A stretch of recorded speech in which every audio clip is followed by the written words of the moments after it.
and will be carrying out their the activities concurrently. Screens have been set up at strategic locations for every delegate to monitor the event. Over 45,000 NRM delegates across Uganda, ranging from sub-county party chairpersons, district, city and municipal party chairpersons, members of parliament and flag bearers. The NRM Delegates Conference that will seal the party's top leadership and flag bearers is slated for 27th and 28th August. Philip Aguta for UBC News in Kampala.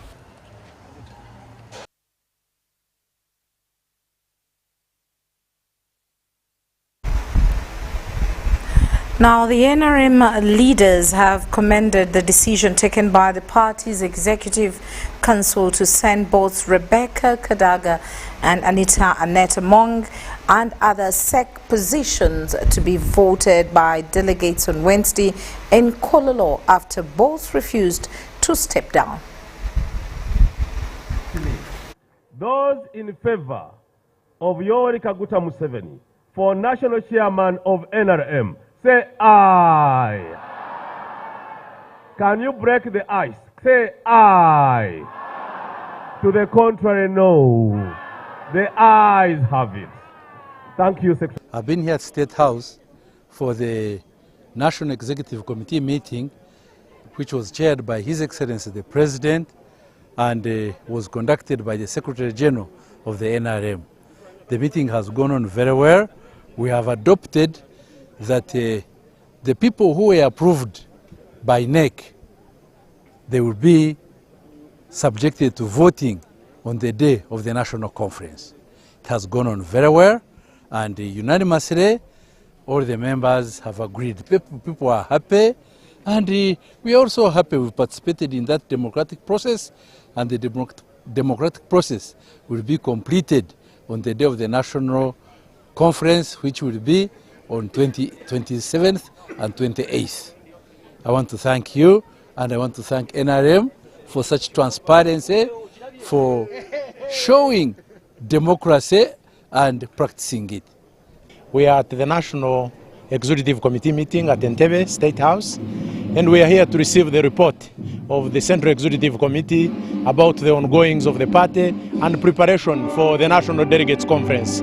Primarily, we have received the names of the candidates who are going to lead the party. Most importantly, that President Yoweri Museveni will be the sole candidate of the party, and so we are taking the name of the President to the Delegates Conference for confirmation. We have also agreed on the candidates who will compete for the different positions in the party. And for me, as a representative of Rwanda County West, I'm very happy because over the last 5 years, Rwanda West did not have a chance to be part of such meetings. Now that we have come to the party, I am very sure that we are going to be on the table where decisions are made from. Remember when NRM was coming into power, how many factories did we have that time? How many schools did we have that time? Now we have a school in every sub-county, secondary school. We have the roads, you know how many roads we are tarmacked, maybe 2 routes or 3 routes, but now all tarmac roads all over the country. We are no longer importing any things we need to import from Kenya, from sugar, salt, soap, everything in our home. Now we must protect those factories, we must protect our peace and security, and we must protect our development.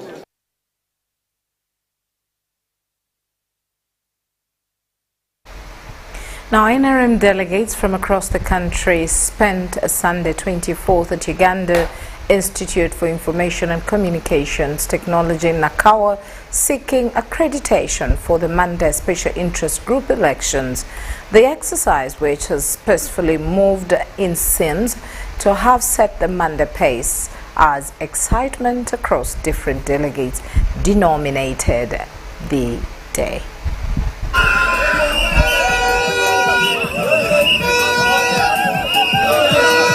It was an action-packed mood at Uganda Institute for Information and Communication Technology, Nakawa, as NRM delegates turned up for accreditation.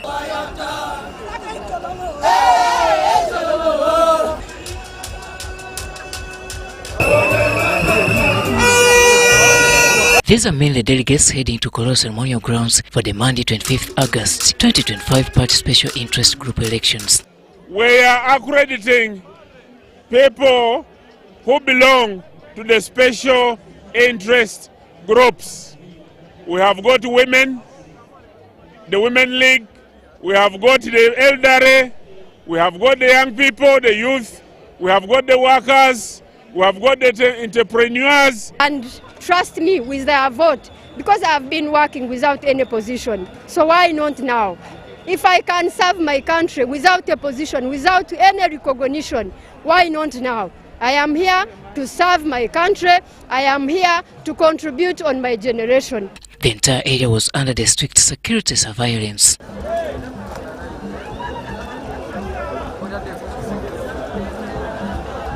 But if there is any chairman who attempts to cheat the delegates of their money or materials and is brought to our attention, those chairpersons or admins are going to be arrested and prosecuted. The NRM Director for Information at the NRM Secretariat, Emmanuel Dombo, told UBC that the scramble for accreditation shows the future of the party. They have also extended an invitation to the other political parties.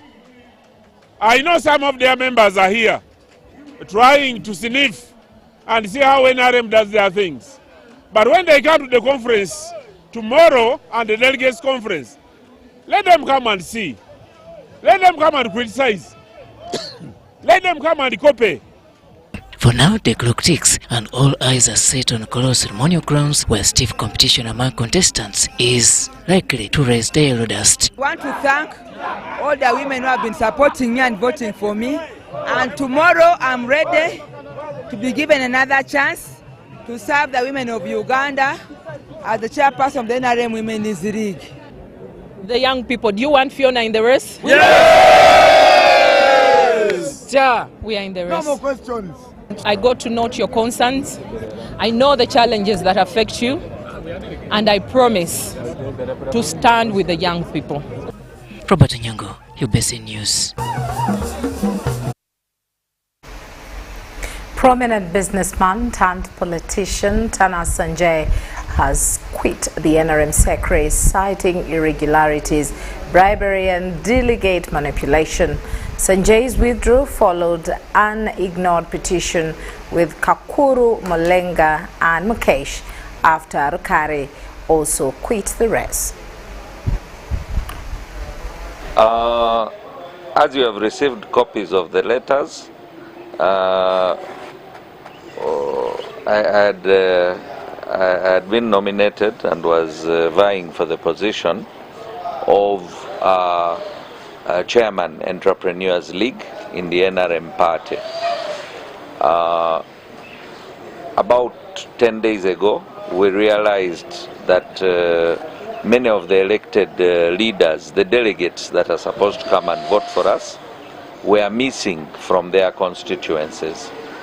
When we tried to reach out to them, we found out that many of them had been hoarded out of the country to Tanzania and Kenya. And it is rumored some were taken to Rwanda as well. So we met as the rest of the candidates and we had a discussion and we petitioned to the NRM Secretariat. We were then called for a briefing of candidates where we were assured that no one is going to be allowed to hoard delegates, keep delegates, hide delegates, and bribe delegates. However, to the contrary, the delegates continued staying in those outside countries. The bribing continued, and even the few that we could have accessed were kept on being taken out of the country. We again, as our camp, had a discussion with the chairman of the Electoral Commission, NRM. I had a communication with the Secretary General. We wrote a second letter raising the same issues. About 2 days ago, we were invited for SEC, interaction with SEC, where I raised the issue. Yesterday, there was NEC, where one of the candidates raised the issue. Unfortunately, there has been no concrete response on the same. And as a candidate, I feel that this is an exact repeat of what is happening, or what happened to me in the last elections, where we persevered despite the irregularities, and results were declared otherwise 24 hours, almost 30 hours after voting. I see us taking the same direction. I see the party leadership not interested in delivering a free and fair election. I see that the ground is skewed, and some of the participants are taking this as extremely personal rather than service to the party. So being a party cadre and having considered the grave irregularities and the failure of the party leadership to address this, I step aside from the position that I was vying for. I step aside and withdraw my candidature for the position that I had been nominated for.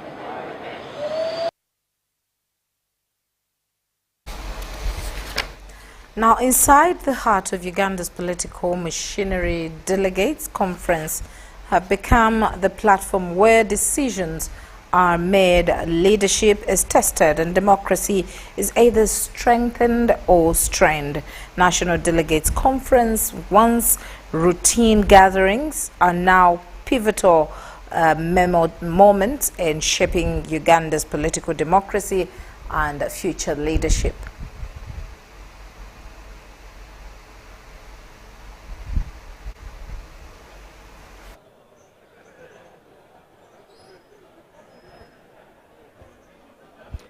Well, thank you, my sister Patricia, and our viewers of UBC TV. By the names of Robert Onyango, and we are coming to you live from Uganda Institute of Information and Communication Technology here in Nakawa Division, a suburb of Kampala. We have been here throughout the entire day, as you saw in the past a few minutes, the story which we have brought for you, where it has been gloomy here at UICT, as over 2,000 delegates who have come across the entire country to be accredited for the Mandi exercise which is happening at Kololo Independence Grounds. Of course, this is part of the many activities the NRM party is having.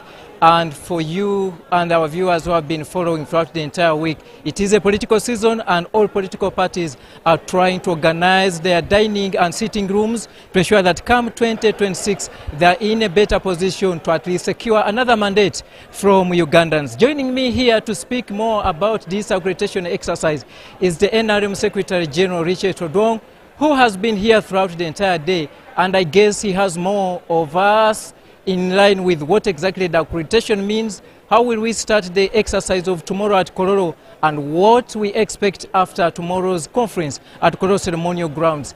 Right Honorable, good evening, and you are live on UBC TV. Good evening, and good evening, viewers. Greetings from the NRM Accreditation Center. We have been having a very busy day from last evening. When we closed the NEC meeting at Entebbe, we rushed to this center straight away because we started receiving delegates last night, and others even came a day before last evening, and the whole day they have been coming, and we've been handling them, and it's quite encouraging that all our delegates have reported. Even for those who are supposed to attend the meeting that starts on Wednesday, they have now even reported. So we are finding a way of how to handle them. I think this was mainly because of transport from their districts. They were sharing transports, and so they could not come in bits. So many of them have come. We shall leave them around here, we shall be providing for them meals up to when their time for their conference come, and they'll go and attend their conference. Tomorrow's conference is mainly for special interest groups of the party. These are the youth, the women, persons with disabilities, elders, veterans, historicals, all that category of the leagues. they will have their meeting tomorrow, where they will elect their leaders, and those who qualify to move to the next conference will be coming back here on Tuesday to get new name tags and move on Wednesday for the final conference. Now, tomorrow's program is we shall assemble at the Kololo very early in the morning. The delegates will be arriving by 7 in the morning, and by 8 they'll have their breakfast and settle. By around 9, 10, the program will start.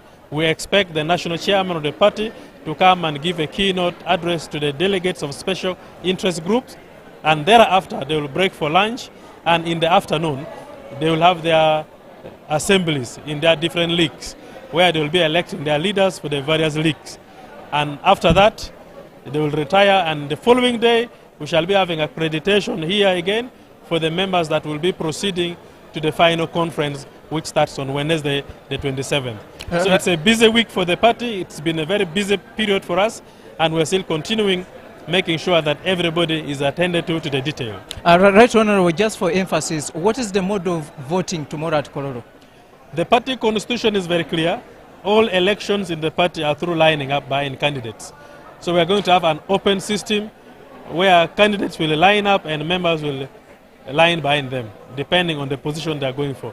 So all our elections are through lining up behind candidates. What makes me a voter in this particular exercise? For you to qualify to be a voter here, you must have gone through the structure elections from the village. Our system is like a pyramid system, where the base, which is the bottom, the branch, is at the village. We have 72,000 villages in Uganda, and in all these 72,000 villages, we have 30 leaders elected from those villages. Now, those leaders at the village who are elected by our party members move to the parish and elect parish leaders in all the parishes of Uganda. And we have about 10,000 parishes in Uganda. Now, all the parishes elect, then the leaders elected at parish level again move to sub-county. So that is how we elect. By the time you get to the district level, where all these people got, you must have come from the base, which is the branch. Well, thank you. So all these are district leaders who have been elected by the party members from the village up to the district level. Now they are at the national level to elect national leaders. Well, thank you, Right Honorable. Yeah.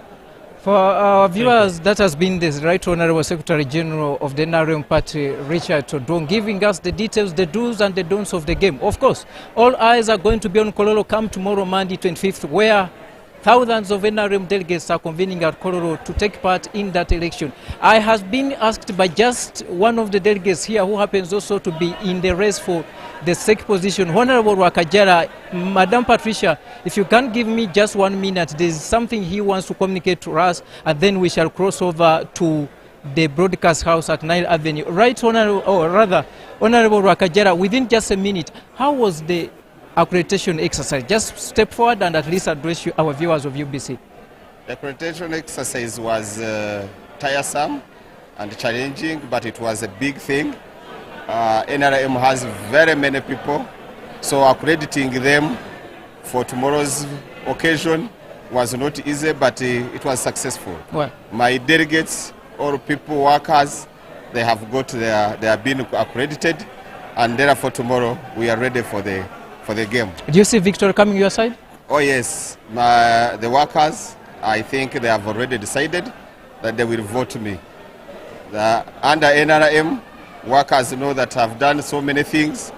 Workers trust me, and I believe tomorrow victory is mine. Well, thank you. Thank you so much. He has been brief as such, and I return this microphone back to you, Patricia, in the studios of UBC TV at Nile Avenue. This is Robert Onyango.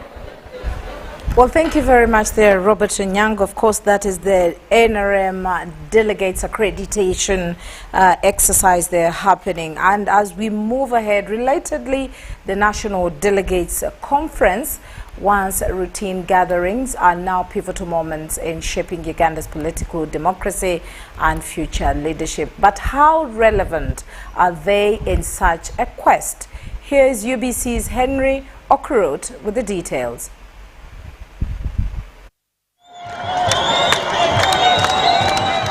From Masaka to Mbarara, Kapchorwa to Arua, the pulse of democracy beats in each and every delegate's vote. I did not realize. Political players have disagreed. Let us not pretend that UPC is well. UPC is alive, but it is not well. Sometimes to the extent of fighting and name calling. How many UPC presidents do we have? How many? National delegates conferences have ended up as platforms for resolving such internal rifts in political parties. UPC needs to put its house in order.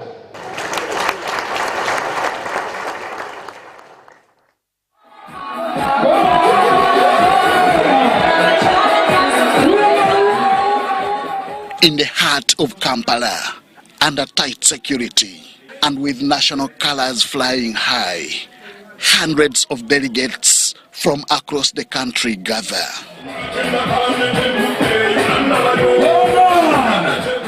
They are here for what has become a defining ritual of Uganda's political calendar, the National Delegates Conference. Ladies and gentlemen, these high-profile events are more than just party pageantry, but a test of internal democracy and perhaps a mirror of the country's broader democratic health. It's not about biology, it's about ideology. There is no effective cadreship without experience. NDCs, as goes its acronym, are where political parties elect leaders, set agendas, and endorse presidential flag bearers. But how meaningful are these meetings in promoting democracy, not just within parties, but across Uganda? for position of vice chairperson. For the ruling National Resistance Movement, the NDC is often a platform to consolidate power. President Yoweri Museveni, in power since 1986, has been endorsed multiple times by delegates. Often critics argue that such endorsements reflect political theater rather than genuine choice. Where the voters wish for a change in the position of a district chairperson, they will do so through elections. Where the voters want to remove the LC1 chairperson, they will do.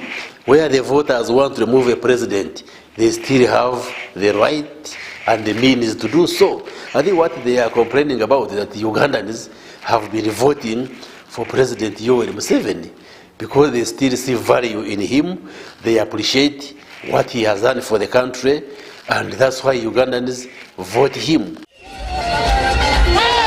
Opposition parties like FDC and NUP have shown flashes of internal contestation. Debates over leadership, strategy and policy have at times been fierce and even divisive. Yet, analysts say this friction is healthy and a sign of political maturity. Good leaders are never self-centered. They acknowledge that there can be people better than them. That's why some of us were very successful as professors in the university. Because when you see talent, you love to build it.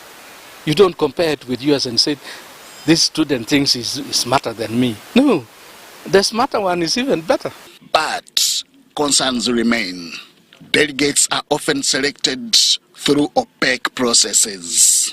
Some accuse party leaders of handpicking loyalists, and critics warn that financial incentives can deny the would-be good leaders to serve the country or the voters to make better informed choices.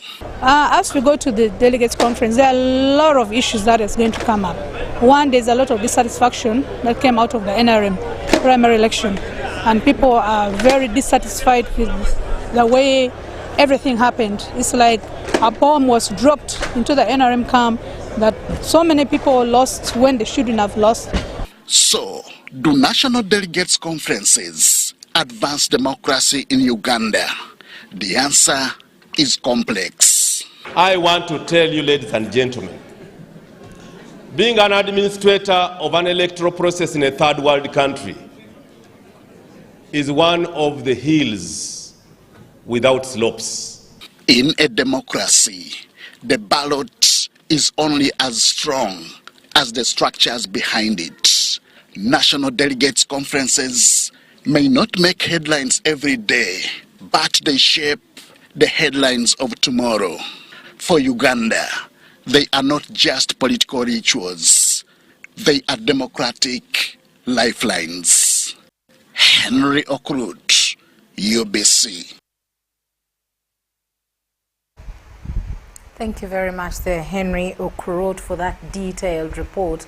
Now, 11 schools and health centers in Hoima and Kikube districts have benefited from a donation of assorted education and health facility items from the oil and gas joint venture partner CNOOC.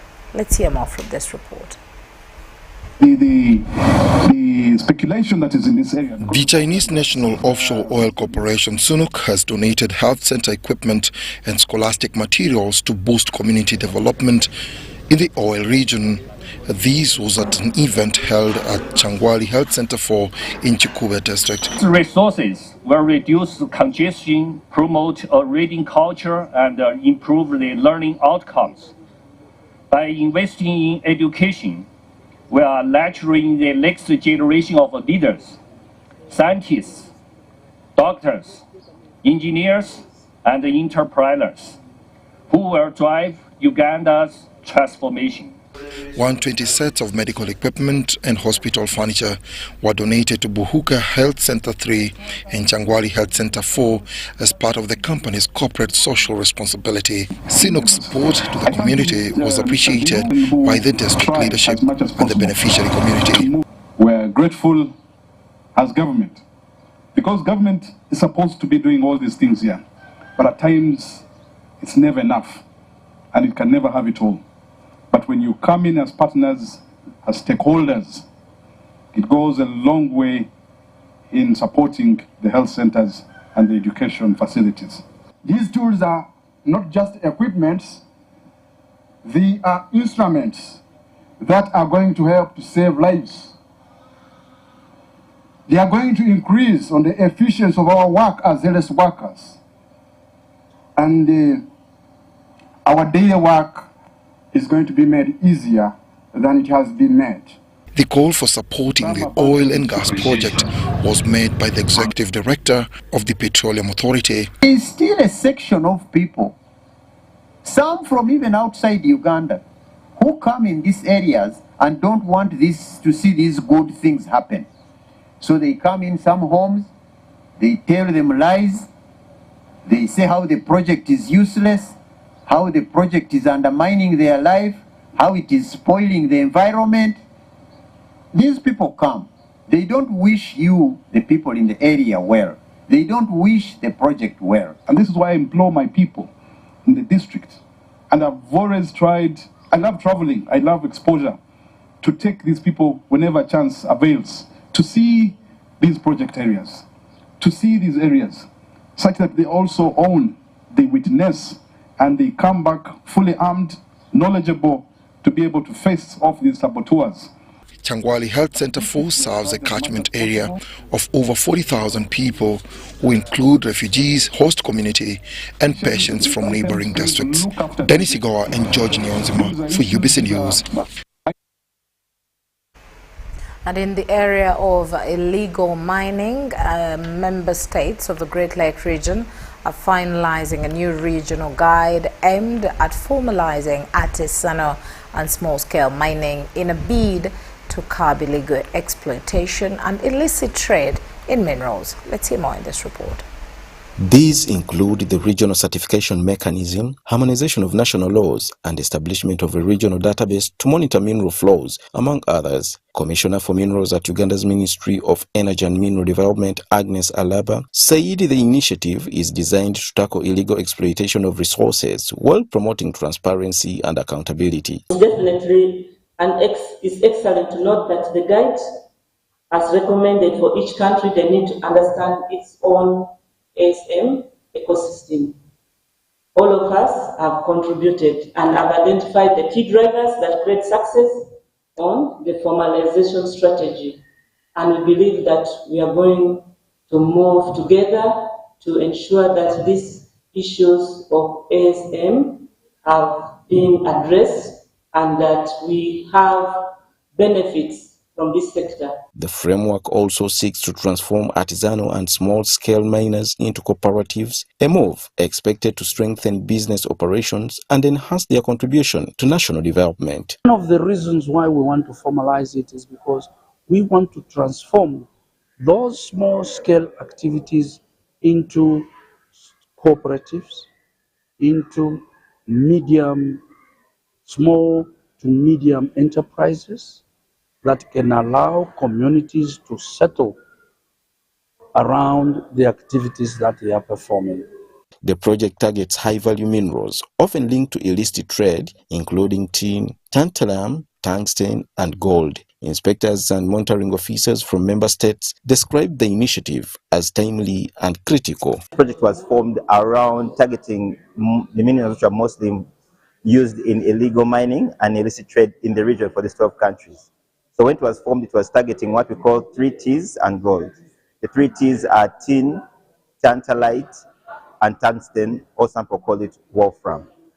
So those are the main minerals that are being targeted in this workshop. Although we are trying to, with time we shall try to revise these minerals so that we can include more on the list. The regional guide is expected to strengthen regulation of the mining sector, reduce smuggling, and ensure that natural resources contribute to peace, stability, and development across the Great Lakes region. Mike Bakablindi, UBC.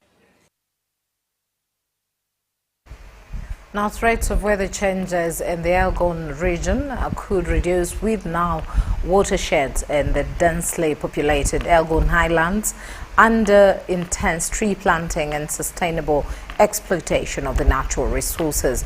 In Bududa district, over 23 sub-counties have been equipped with tree planting skills, and communities here have developed tree nurseries to help them in the restoration of biodiversity. Overpopulation, degraded landscape and poor agriculture on Elgon have damaged the watersheds. Landslides are common, soil erosion and land fragmentation, leaving communities in despair. There are poor crop yields, poor market structures, a main cause of poverty. We, as Bududa District Local Government, of course, we've been grappling with the challenge of landslides, mudslides, flash floods, and this has affected the community and their livelihood in so many ways. In Bududa district, landslides are in 23 sub-counties out of the 28 sub-counties in the district, with resultant soil erosion. And with the common ground coming on board, they have covered most of these areas in terms of restoration. And by these, we've seen by ourselves, it's now coming to 5 years without landslides really doing havoc. The Integrated Seed and Sector Development Uganda, in partnership with Wageningen Environment Research with funding from the Embassy of the Kingdom of Netherlands in Kampala, implementing the Common Ground project, came and educated us about how we can make our environment and how we can reduce the problems that we are facing, like landslides, erosion, and other problems, as we have been facing the problem of shortage of pasture. In Bududa, the communities are planting trees along the landslide hotspots and along the degraded river banks. A number of communities in the Elgon region were being affected by, number one, landslides, issues of erosion, and all these were because trees had been cut down, and people were not doing anything to see that they control these calamities that were happening. There is a paradigm shift towards bottom-up sustainable development of the agriculture sector to restore the resilience of Uganda highland watersheds and farming systems. First of all, when it comes to issues of recovery, especially with the environment, access to seedlings and access maybe to seed, it has to be there. But now, initially, these communities actually didn't have tree seedlings. The only seedlings they would try raising would be coffee. Tree nurseries have been developed in the targeted hotspots and communities. In terms of getting firewood, we had a very big problem because we have been going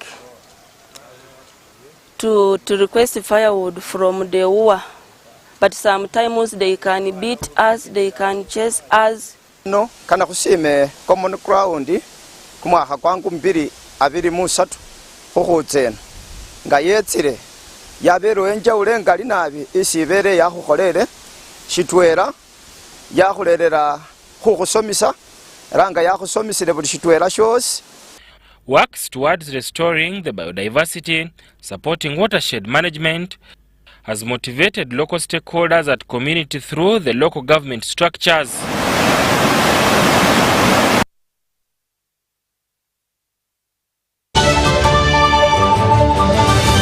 With Momo, you have the power to become an investor and start earning some money daily on your phone. Dial *165*7*1# and invest for as little as 1K with Momo Investor. And the best thing is, you can withdraw your money instantly anytime.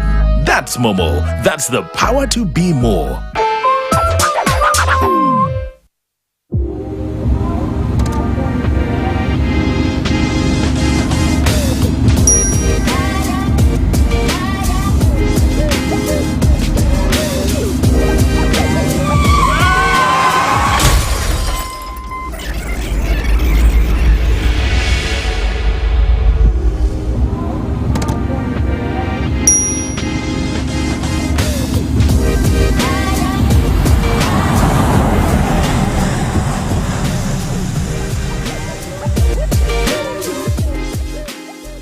At UNOC, we believe in safety.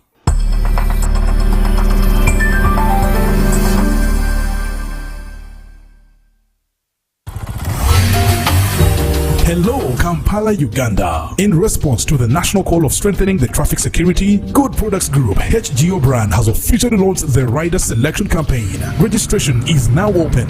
Visit www.riders.hgo.com. Complete your registration now for a chance to win exciting prizes including motorcycles, exclusive HGO gift boxes, and official rider vests, all while promoting safe riding awareness. This is how to participate. Pay the registration fee, invite 3 friends to form a team of 4, and your registration fee will instantly be refunded. Begin your journey of honor today. Don't miss this opportunity. Join the challenge, promote road safety, and become a pioneer rider. For details, visit the official Good Products website at www.hgo.com or call toll free 0800-335-555 or visit our offices at Kingdom Kampala 3rd floor to register now and win prizes worth millions. The Namukekera Industrial Trade Show and Bazaar is back. Bigger, better, and bolder. Brought to you by Namukekera Rural Industrial Center and Operation Wealth Creation under the theme Driving Industrialization for Sustainable Growth from Thursday 28th to Saturday 30th August 2025 at the amazing Liaoshen Industrial Park, Kapeka. Chief guest is General Salim Saleh, Chief Coordinator of Operation Wealth Creation. Entrance is 2,000 shillings per day. Are you a business owner, school administrator, or someone who loves to support local products? This is your event. Enjoy crazy discounts on quality items from Liaoshen Industrial Park and other authentic Ugandan exhibitors from across the country. Stylish fashion garments, shoes and bags, sleek mobile phones and electrical appliances, beautiful ceramics, tiles, durable agriculture tools and equipment, mouth-watering dried mangoes and pineapples, plus so much more. Don't miss performances from Uganda's top artists. To exhibit, call Kapeka, the center for all your quality products. Step into a world of excellence, comfort and pride with Royal Foam Furniture, crafted to perfection right here in Uganda. We bring you state-of-the-art living room furniture and bedding products at affordable prices. Our wide variety of mattresses include orthopedic, pillow top, spring mattresses suitable for institutions like hotels and many others for home comfort. With every piece telling a story of royal excellence, our products are built with the highest quality materials made to last. Experience royalty with Royal Foam Furniture, proudly made in Uganda, so buy Uganda and build Uganda. Visit our showrooms at Ginger Road, Chambogo Junction, Bukota Chisasi Road, and on Victoria Mall, Entebbe, on the first floor.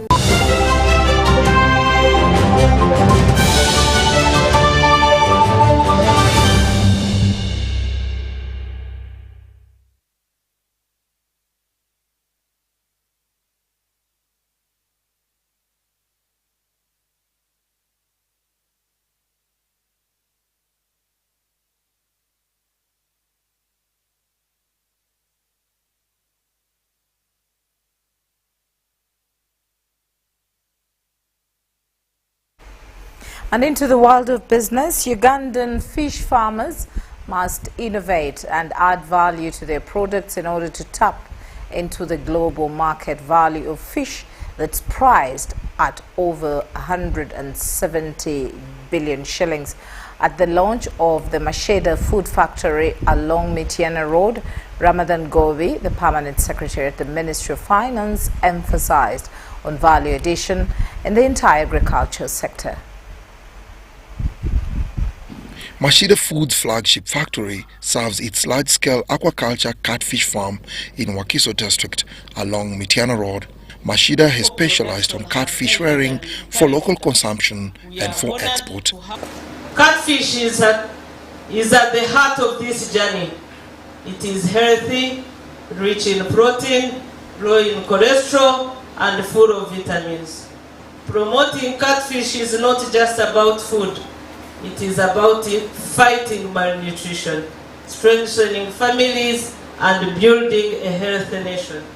The Permanent Secretary at the Ministry of Finance, Planning and Economic Development, Ramadan Govi, launched the fish processing factory and called for innovation in the aquaculture sector to tap into the lucrative global fish market valued at over $170 billion per annum. 170 billion. I told you that Uganda's economy, all our wealth we create a year is 61 billion. So when we tap into that, even if we got about $2 billion, that's very, very, very good. So by adding value to the fish and exporting it, Esther is now a practical tenfold grower of the economy. The director at Masheda Foods, Marvin Lwasa, noted that the company delivers high-quality fresh catfish products to set the standard of excellence in fish processing. We produce sausages, smoked fillets, fish powder, fresh and frozen products, and burger patties. All designed to be safe, traceable, and globally competitive. This is not just fish, it is nutrition, it is exports, it is jobs. Globally, aquaculture is the fastest growing food production sector, supplying over 50% of all consumed fish worldwide. By 2030, the world will need 30 million additional tons of fish to meet demand. Most of it expected to be from Africa and Asia.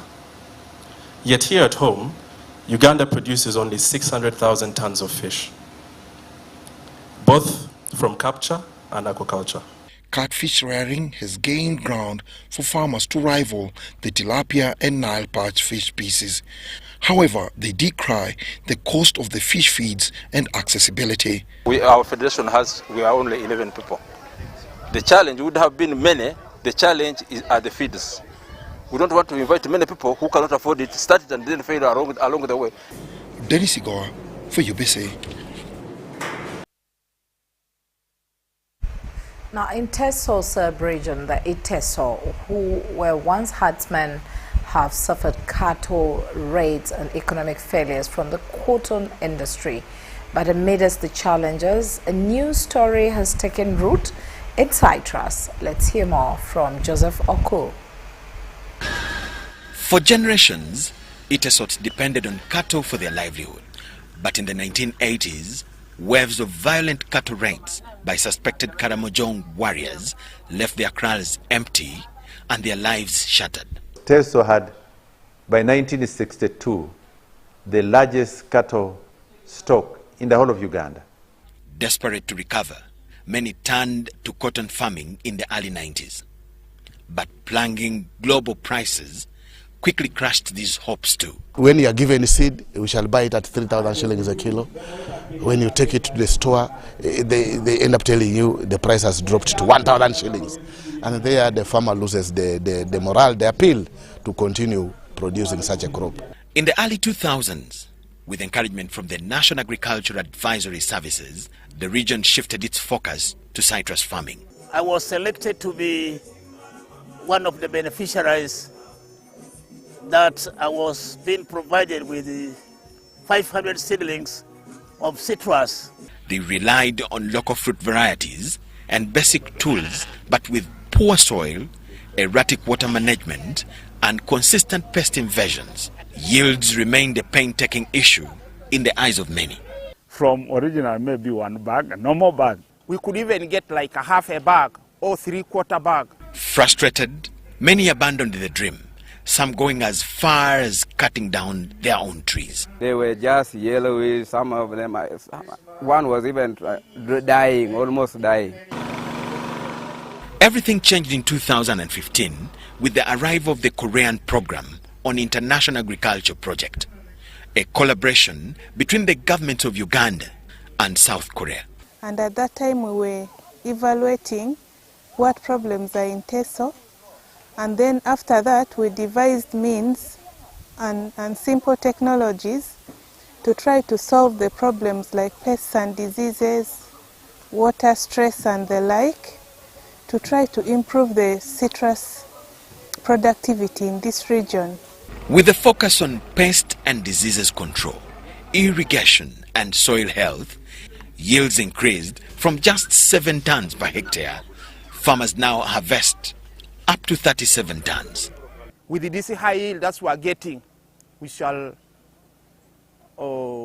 remove poverty in our families. I have bought a motorcycle, a new, it's even there, and very many other things. Money is no longer a problem. But with success came a new challenge. Too many oranges and nowhere to sell them. The markets like, say, for example, Busia, Kampala, a farmer does not have a power to sell his citrus. Then when you reach to the market, they take over and you are given any money you get. We are still left in the hands of the Kenyans. We are still left in the hands of the Rwandese. We are still left in the hands of people from Kampala and elsewhere who come and cheat us a bag at 30,000. Each season, farmers produce over 400 tons of citrus. Yet the local fruit processing factory, constructed by Uganda and Korean governments, can only absorb 20 tons. So that's why we are trying to appeal to the government to expand the factory so that it absorbs all the farmers' citrus within the region, and we shall achieve the market issue. Government says it is working to expand the factory, calling for patience. Initially there was a challenge with the management, but the current management is very serious on supporting us.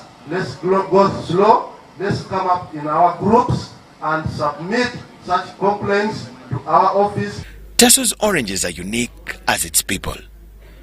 Bright green and yellow on the outside. But despite their local popularity, they have struggled to break into global markets. Because of its special green color skin. But still, the technology is very low. And so the product quality also low. And if we make sure that the sugar content and the acid balance can test the taste buds of, can suit the taste buds of the consumers abroad, then we can easily export and earn more money as Uganda. In response, the Korean Program on International Agriculture has stepped in again, building a state-of-the-art training facility worth millions of shillings to improve citrus farming practices. before this facility was constructed, we were actually training under a tree, like these big trees. We gather in a shed and have these our trainings. And there is a limitation. For example, during the rainy season, our trainings are interrupted. It is actually so nice, so good to be in such a place, because even if it rains, we are not disturbed. We stay comfortably. I also see the tables are there, plus the chairs. That means we are learning in a very good environment. They have also donated 40 tons of fertilizer and motorized pumps to boost the soil fertility and controlling pests and diseases. We provide the pesticide sprayer, 26 group each one, and fertilizer 40 ton to all the orange citrus villages. From the ashes of lost cattle and broken dreams, Teso farmers have nurtured a new legacy built on oranges, determination and international cooperation. The journey is far from over, but for these resilient farmers, the future is beginning to look a little more citrus sweet.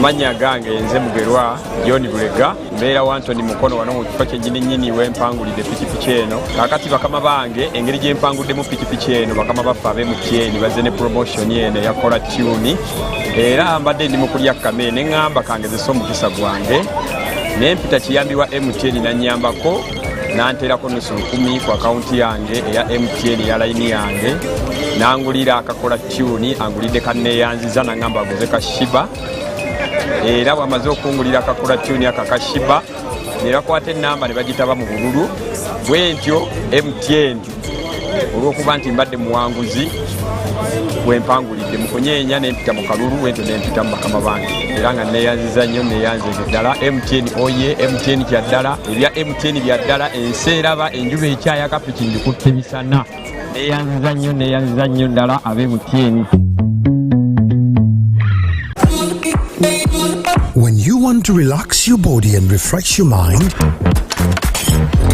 welcome to Hotel La Confidential, Aroa's premier destination for luxury and comfort. The only hotel in Aroa City offering a serene atmosphere, breathtaking scenery. Come and discover our exclusive wellness club with packages that include a fully equipped gym, a rejuvenating sauna, steam bath, and a great sky blue swimming pool. For events, our state-of-art conference halls and versatile event spaces are perfect for hosting shows, wedding receptions, birthdays, and more. Come and enjoy our cinema hall and unisex saloon, all designed to meet your entertainment and grooming needs. Bring your family and let your kids splash around in our beautiful kids water park. We are located on Aroa Pakwachi Highway in the heart of Aroa City. Don't wait. Visit us on www.hotelconfidential.com or call us on 0761 688 181.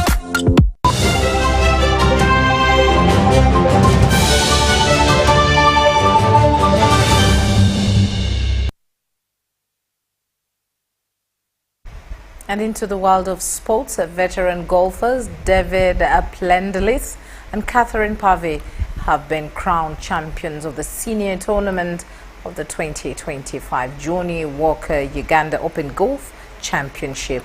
Now the two were in the men's and ladies categories at Lugazi Hills Golf Country Club respectively. Someone has played the hole in one. After 2 rounds, David Plenderith, a member of Lake Victoria Serena Golf Resort and Spa, returned a gross score of 167 in the 3-ball tournament. The 71-year-old, who's played golf for 64 years, had shot 83 in the opening round, but on Saturday went 1 shot higher. I feel elated, but you know, it wasn't perfect, and I think everybody struggles, so maybe my little struggle was a little bit better than the others. But yes, it's been a wonderful tournament, and Ugandan Open is always a very special Open for all golfers. So I must forget about the way I played and just appreciate that I had a very nice couple of days. Former winner John Muchiri settled for second spot with 170, while Atone Kisada was third, Michael Cleve fourth, and Rwanda's Joseph Semwaga completing the top 5. In the ladies' event, Jinja Club's Catherine Pavi finally managed to get the title after returning a gross score of 192. Katie Kabenge finished second, while Edria Kagombe finished joint third with Rosa Zuba of 199. Day one was fun, the weather was beautiful, and we had a lot of fun with the ladies. So it was good. Today was tough. The Johnny Walker brand manager Christine Chokunda said that the seniors tournament is symbolic, as it shows that the aging players have carried the game with passion and discipline over the years, setting the standards for future generations. Uganda Golf Union President Dr. Jackson Were noted the senior golfers are key stakeholders of the sport. We've taken a deliberate effort to have an inclusive approach where we are getting clubs involved in all events across the country. We are identifying talent across the country, in the countryside and in the city center. You want to agree with me, or you would want to agree with me, that the Uganda Golf Union has extended enormous support in the means possible to support golf clubs across the country, and we still commit to doing that because we are identifying talent. Up next in the Johnny Walker Uganda Open Golf Championship is the Ladies Open, scheduled for 28th to 30th August at the same venue. This will be followed by amateur and professionals events.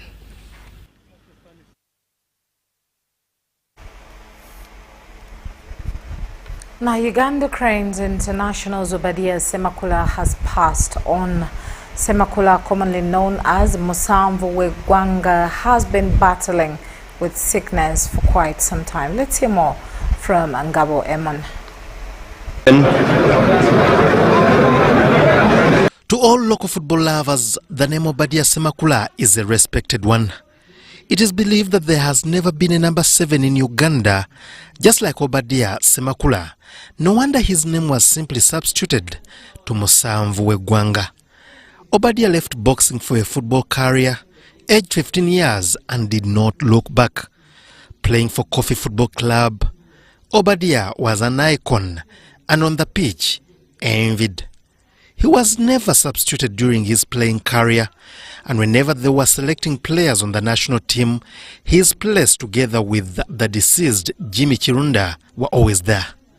In Nsambya, a Kampala suburb, Kevin, a village, walking down the slum is Obadiah Semakula's house. Reaching the neighborhood, one can easily cry out due to the level of poverty at his home. A man who played his heart out, a darling to everyone. Sick and disgruntled, Obadiah can only survive at the mercy of well-wishers. He says he's worried that after his demise, both the Football Federation, FUFA, and other football lovers are likely to sing songs of praise over what he did for the nation, whereas an opportunity to help him recover has been there. Nayenga mtimu ya Kofi, ngamwami bachaita Semugabi, ngate team manager wa Uganda Crane. Naye mu 1970 nangamba togenda mu timu ndala. Jango mu Kofi. Mukulu nyoro yakubuulira.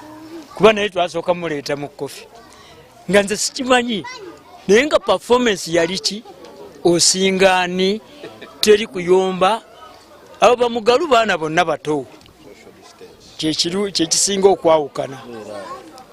Naye nga ffe nze nakwatanga kasawo kange Pastor Juma akamanyi.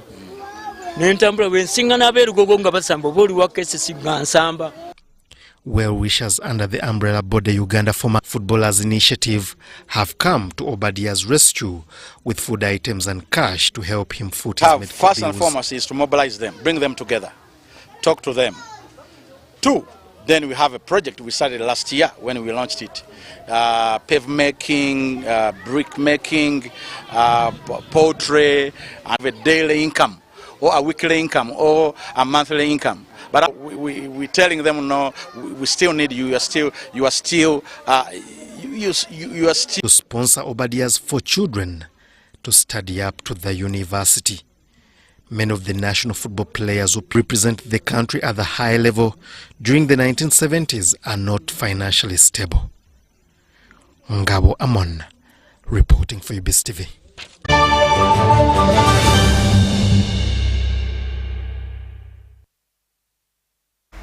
That's all we had time for. Thank you once again for choosing us. My name is Patricia Lukoma Mpango. Mugalu Mohammed has been with us on Sign Language. Let's meet again at 10 o'clock. Stay with us.